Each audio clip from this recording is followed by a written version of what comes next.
Fala, Angelina, tudo bom? O estudante de Quiro me mandou uma pergunta sobre o uso de intuição como uma avaliação de quiropraxia, como na prática clínica. É muito comum a gente encontrar quiropraxistas, principalmente do segmento mais vitalista, mais straight, que falam que usam intuição, que usam sensitividade. Então, essa é uma das coisas que a gente tem que pensar antes de dar esse passo na direção de refletir sobre o uso de intuição. O que se quer dizer com isso? Intuição tem pelo menos três grandes visões dessa ideia, desse conceito de intuição. Uma delas é muito mais metafísica, uma delas é muito obscura e a outra é mais neurociência. A mais metafísica quase sempre se confunde com sensitividade, né? Essa ideia de um sentir energia, de um vir algo do espírito, de um sabe-se lá onde, uma coisa assim que diz, faz tal coisa e tal. É uma ideia bastante metafísica, bastante até esotérica, vamos dizer assim. O meio termo é aquela do eu não sei, uma coisa meio do campo do déjà vu, de aquela coisa que veio, eu não sei de onde, eu não sei se é energia, mas eu sei de algo. Mas a neurociência estuda intuição e chama de capacidade ou de processamento preditivo. A forma como o seu cérebro acaba prevendo ou tentando prever algo que está por vir, nós vamos discutir um pouquinho mais nessa perspectiva. Eu não vou falar tanto sobre esse aspecto mais metafísico e nem sobre esse aspecto de energia, porque isso é campo para um outro debate. A sensação de energia, de fenômenos sobrenaturais, ela é campo para mais conversa, mas que vai numa outra direção. Nós vamos falar um pouco mais de intuição, como essa capacidade ou processamento preditivo. E por mais que possa soar estranho, tipo, mas não é bem prever, é prever. Né? A ideia de que quando o paciente ou a pessoa entra para ser ajustada, ou quando ela deita na maca e você sente algo que diz essa vértebra em tal lugar, é um tipo de previsão ou de tentativa de previsão. Bom, primeiro vamos para os pontos mais críticos a respeito disso. Predominantemente, todas as vezes que eu vi um quiropraxista ou um terapeuta defendendo a ideia de que ele usa ou ela usa a intuição na prática, predominantemente eram quiropraxistas de baixíssima qualidade técnica e mesmo quando eles eram bons manualmente, eram quiropraxistas com muito pouca fundamentação teórica.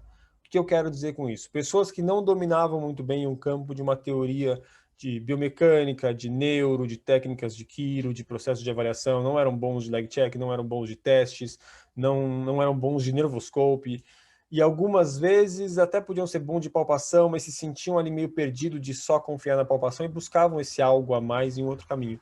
Então, muitas, para não dizer todas as vezes que eu vi alguém defendendo a ideia de intuição na prática clínica, não deixava de ser um discurso para garantir uma preguiça, para garantir uma prática dentro de uma zona de conforto, que eu não preciso estudar, que eu não preciso me dedicar, que eu não preciso aprimorar uma técnica. Eu estou sentindo aqui, eu estou sentindo. É aqui. Então, é um recurso conceitual muito perigoso e eu vi ele ser usado quase sempre para defender uma zona de conforto, uma preguiça técnica muito grande, uma incapacidade técnica e algumas vezes intelectual a respeito dessas coisas. Não estou dizendo que isso é 100% de regra, até porque toda regra tem exceção, mas é o que eu vi na maior parte das vezes. E o problema disso é que muitas vezes o aluno que ele fica impressionado com um professor, com um palestrante que fala algo desse tipo, ele acaba tentando ir para o lado do desenvolvimento esse algo a mais, esse algo que é o fator diferencial para aquela figura que ele admira, e acaba deixando e negligenciando outros fatores que são muito importantes para o fundamento do quiropraxista, né? Como a palpação mesmo, mecânica, né? Sentir, como os testes, como os fundamentos teóricos de biomecânica, de neuroclínica e por aí vai. Então, particularmente eu não gosto, sempre que esses termos, assim, vagos ou meio com pezinho na metafísica, ficam muito mal explicados. Isso sempre acende uma luzinha na minha cabeça do tipo, opa, deixa eu ficar de olho com isso, é algo que me incomoda. Mas esse é o contexto geral da parte de intuição. Agora, vamos falar de termos mais práticos, do tipo, ok, e se eu quiser levar esse troço a sério? Particularmente, eu não acredito que nenhum quiropraxista com no mínimo aí entre 10 e 30 anos de prática seria capaz de usar intuição ou capacidade de processamento preditivo como uma ferramenta clínica de modo seguro. E eu explico o porquê disso. Dentre muitas pesquisas de neurociência sobre esse processamento preditivo, sobre essa ideia de onde vem isso, de vários estudos de comportamento dos neurônios e circuitos, a grande questão da intuição é uma informação que ela pula o processo de consciência e o processo de racionalização, de construção de um raciocínio, ok? Então, vamos dizer assim que ela é um outro circuito de decisão que não aquele que a gente costuma usar no raciocínio clínico. No raciocínio clínico você está construindo, coletando informações e planejando. A intuição ela viria de um outro espaço, pula isso e vem uma ideia concretizada já, uma conclusão. Então, por exemplo, você está dirigindo um carro e de repente você está numa estrada escura e você começa a desviar um pouquinho na pista para um lado esquerdo. E depois de coisa de 1 minuto que você desviou para o lado esquerdo, você percebe que você acabou desviando de um buraco e atribui isso para a intuição. Em termos de neurociência, o que se explica disso é que o mais provável é que você captou alguma sensação, ou alguma estrada que você já conhecia, ou algo de variação do asfalto e você acabou não percebendo essa sensação porque é muito sutil, ou você viu a luz do carro adiante dando esse pequeno desvio e reproduziu, mas alguma informação foi captada, processada no seu, vamos colocar subconsciente ou inconsciente, mas enfim, processada assim que você estivesse alerta, e esse mecanismo é jogado ali como uma decisão. Tem estudos muito interessantes do processo de intuição, dessa capacidade preditiva, com moscas. E esses estudos com moscas tentam entender como que um ser que tem um sistema tão precário, um sistema nervoso tão precário, que tem um processamento muito lento das informações, consegue ter um reflexo de desvio de sobrevivência tão bom e tão grande quanto as moscas têm. E basicamente o que é com esse estudo são 2 etapas. A primeira é tentar decifrar como que isso funciona nas moscas, a segunda é ver se esse princípio fundamental se aplica em outros seres vivos, em geral, até chegar em seres humanos. Por quê?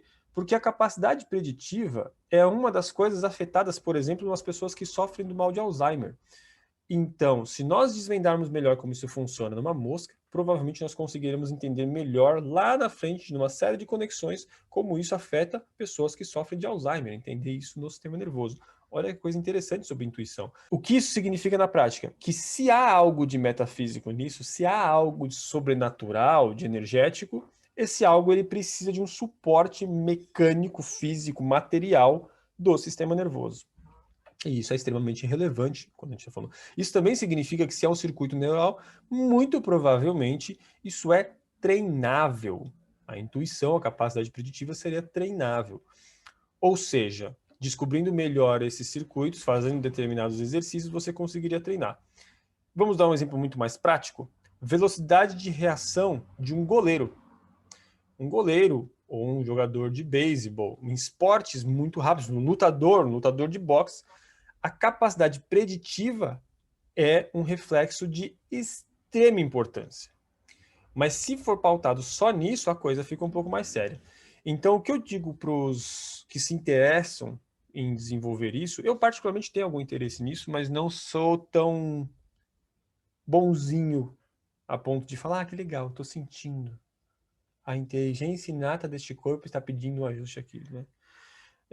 Mas para quem tem algum interesse, então a primeira coisa é isso que eu falei de muitos anos de prática, até por razões técnicas, porque se o seu sistema precisa processar uma quantidade de informações num automático, pular o seu raciocínio clínico e jogar a resposta na frente, o seu sistema precisa ter isso muito bem consolidado para fazer de uma forma rápida e eficiente. Esse sistema de sobrevivência, para ser treinado para uma coisa que não é de sobrevivência, precisa de muito exercício, né? A gente pode pegar o exemplo do esporte, quanto tempo se leva para construir um boxeador de alto nível, ou um goleiro de alto nível? E ainda esses caras, eles falham. Aí a gente entra em um outro critério de neurociência, que é de como ocorre a falha na alta performance, também fica para outro momento. Mas o fato é, para você desenvolver, então, essa capacidade preditiva, você precisa de um banco de dados muito maior. É claro que, em termos de sobrevivência, a gente já vem com um banco de dados prévio. Por exemplo, as moscas, os animais, eles têm já um background de informações para questões de sobrevivência, sobre temperatura, sobre instintos, essas coisas. Mas quando a gente está falando de uma prática refinada, uma prática clínica, então esse background de informações ele precisa ser construído, e por isso que a gente fala de 10 anos aí, até 30 anos, pelo menos, para você ter esse background. Mas uma outra referência que eu costumo fazer a respeito de confiar na intuição é a seguinte: é muito cômodo e muito fácil você dizer que se pauta na intuição para fazer um ajuste numa pessoa. É muito cômodo e muito fácil você dizer isso a respeito da saúde do corpo do outro. Então eu vejo dois reflexos muito perigosos a respeito disso. Primeiro é o como as pessoas não levam a sério a potência de um ajuste, tanto para o bem quanto para o mal. As pessoas não levam a sério mesmo os quiropraxistas não levam a sério a possibilidade de machucar alguém, porque você está se pautando numa suposição, numa previsão intuitiva, numa sensação que você não sabe de onde, mas porque é a respeito da outra pessoa. Então a regra que eu coloco para mim mesmo, e a que eu sugiro para quem tem interesse nesse tema, é o seguinte: o dia que você confiar na sua intuição, a ponto de que se você fosse um samurai, vivendo de duelos, vivendo da sua espada, você fosse para um duelo vendado e confiando exclusivamente na sua intuição para se defender, desviar ou acertar um golpe, no dia que você tiver esse nível de confiança, de intuição, onde você colocaria a sua vida, a sua própria vida, só pautada na intuição, aí eu acho que você pode ter uma prática clínica pautada na intuição. Até lá é hipocrisia. Porque até você chegar nesse nível de você confiar na sua vida, você está colocando algo em uma aposta, um risco. Ah, eu estou disposto a correr o risco de ajustar sob a intuição. Claro que tá, não é você que está sendo ajustado, né? Eu estou disposto a correr o risco de fazer uma cirurgia no cérebro sob intuição. E no seu cérebro, vai ser assim? Você deixaria alguém que se pauta exclusivamente sobre a intuição fazer uma cirurgia no seu sistema nervoso? Você duelaria com essa capacidade? Entende? Então, se você quer se pautar de intuição, quer treinar isso, o que eu aconselharia é, primeiro, muita fundamentação teórica, muita mesmo, assimilar esse conhecimento, muitos anos de prática, e nunca ficar exclusivamente sobre a intuição. Ela pode ser um dos fatores, mas nunca exclusivamente sobre ela. Porque exclusividade na intuição é para momentos de sobrevivência, ou seja, onde você não tem muita possibilidade de escolha, ou você vai por um mecanismo mais rápido do que a capacidade de discernimento, ou você morre, então é para um momento de não ter muita escolha, e momentos de desespero, de às cegas, então como um fator diferencial, algo a mais para tentar te tirar de uma situação assim muito complicada. Não para você pautar o seu cotidiano sobre isso, e principalmente quando diz respeito sobre arriscar a vida dos outros. Então basicamente era isso que eu tinha que dizer sobre intuição.